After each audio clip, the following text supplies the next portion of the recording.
AutoCAD দিয়ে 2 fit 6 একটা ডোর তৈরি করবেন। সর্বপ্রথম লাইন নেন, এল লেখে এন্টার, ফার্স্ট পয়েন্ট ক্লিক, এখান থেকে 2 ফিট 6 ওকে, আবার ইন্টার দেন। এই পয়েন্ট থেকে পার্টিশন অল কত ইঞ্চি, 5 ইঞ্চি, 5 দেন, দিক উল্লেখ করেন, এদিকে 2, নিচের দিক এদিকে 2,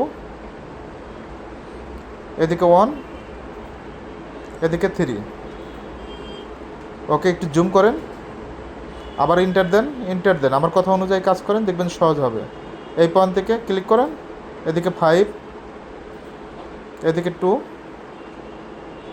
এদিকে 1, এদিকে 2, এদিকে 1, আবার ইন্টার দেন, এখানে ক্লিক করেন মাউস দিয়ে, এদিকে 1, এদিকে 3। লাইন নেন, দুইটা 7 ফিটের লাইন নেন, এল লেখে এন্টার, এই পয়েন্ট থেকে 7 ফিট,